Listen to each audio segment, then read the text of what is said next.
দুপুরবেলা এত গরম আর এই ঠাডা পড়া রোদের মধ্যে আমরা যাইতেছি সাদ্দাম মালের বিয়ে খাইতে। এই বিয়ের অনুষ্ঠান কোথায় হইল, কি কি খাইলাম, আমরা কি কি করলাম, সবই থাকছে আজকের ভিডিওতে। হ্যালো এভরিওয়ান, আসসালামু আলাইকুম। বরিশাল্লাপুর পেজে সবাইকে স্বাগতম। আজকে আমাদের একটা বিয়ের দাওয়াত ছিল, সেখানে আমরা সবাই মিলে যাচ্ছি। সবাই বলতে আমি, আমার বড় ভাই আর বড় ভাইয়ের ছেলে। বিয়ের দাওয়াত বলতে এটা ছিল বৌভাতের অনুষ্ঠান, মানে ছেলের বাড়িতে যে অনুষ্ঠানটা হয় সেই অনুষ্ঠানের একটা দাওয়াত ছিল। আর এই বৌভাতের অনুষ্ঠানটা ছিল আমাদের সাদ্দামের। আমরা এখন ওদের বাড়ির উদ্দেশ্যেই রওনা দিয়েছি। ওদের বাড়িটা ছিল একটু গ্রামের মধ্যে, আর আমার এই রকম গ্রামীণ পরিবেশ অনেক অনেক অনেক ভালো লাগে। এটা যদিও অতটা গ্রামের মধ্যে না, কিন্তু হাইওয়ে থেকে একটু ভিতরে, আর পরিবেশটা ছিল অনেক অনেক অনেক সুন্দর। আর সব থেকে মজার ব্যাপার হলো আমরা কেউই সাদ্দামের বাড়ি চিনি না, যেহেতু আমাদের এদিকে আগে কখনো আসা হয়নি। আর তাই বাসা খুঁজে পেতে আমাদের অনেকটা সময় লাগছিল, এবং প্রথমে আমরা খুঁজতে খুঁজতে ভুল রাস্তায় চলে গিয়েছিলাম। পরবর্তীতে আবার লোকজনের কাছে জিজ্ঞেস করে আমরা সঠিক বাসাটা খুঁজে পাই এবং ওদের বাড়ির ভিতরেই এসে পড়ি। আমাদেরকে দেখা মাত্রই সাদ্দাম চলে আসে এবং এসে জিজ্ঞেস করে যে আমরা কেমন আছি বা আসতে কোনো অসুবিধা হয়েছিল কিনা। দেন ও আমাদেরকে নিয়ে যায় খাবার জায়গায়। যেহেতু আমাদের আসতে অনেকটাই দেরি হয়ে গিয়েছিল, দুপুরে খাবার টাইমও ওভার হয়ে গেছিল প্রায়, তাই আমরা আর বেশিক্ষণ দেরি করিনি। আমরা আসার সাথে সাথে সাদ্দাম আমাদেরকে খাবার টেবিলে বসিয়ে দেয় যে আগে খাবার খেয়ে নিন, তারপরে কথা হবে। দেন আমাদেরকে খাবার সার্ভ করে দিচ্ছিল।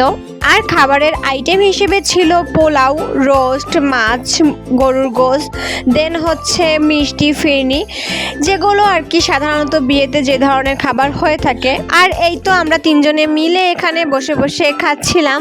আর খেতে খেতে সাদ্দামের পরিচয়টা দেই। আপনারা শুরুতে যে সাদ্দাম মালের কথা ভেবেছিলেন, এটা সেই সাদ্দাম মালের বিয়ে না। এই সাদ্দাম আমার ভাইয়ার গাড়ি চালায়, মানে আমাদের ড্রাইভারও।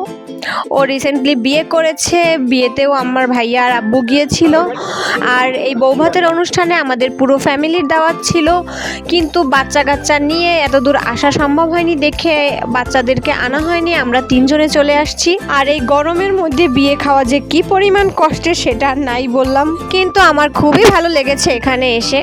এদের আপ্যায়ন অনেক ভালো ছিল এবং আন্তরিকতাও ছিল অনেক। খাওয়া দাওয়া শেষ করে আমি চলে যাই বউ দেখতে।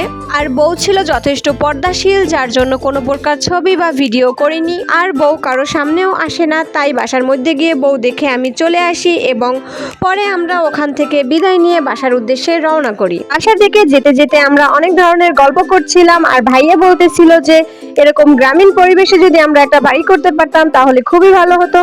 তো হাইওয়েতে ওঠার পর আমি ভাইয়াকে বলছিলাম যে আমরা এয়ারপোর্টে গিয়ে একটু ছবি তুলবো, ওইখানে যাতে গাড়িটা রাখে। তারপর ভাইয়া আমার কথা মতো ওখানে গাড়ি রাখছিল। দেন আমরা সবাই মিলে ছবি তুললাম, একটু ভিডিও করলাম। এইদিকে ইয়ান বারবার বলছিল বাসায় যাবে, তার আর ভালো লাগছে না, কারণ প্রচণ্ড গরম ছিল। দেন ছবি টবি তোলা শেষ করে আমরা তাড়াতাড়ি বাসার দিকে যাচ্ছি। তো আজকের ভিডিও এই পর্যন্তই। সবাই ভালো থাকবেন, আর আমার ভিডিও দেখার জন্য সবাইকে ধন্যবাদ। আল্লাহ হাফেজ, আসসালামু আলাইকুম।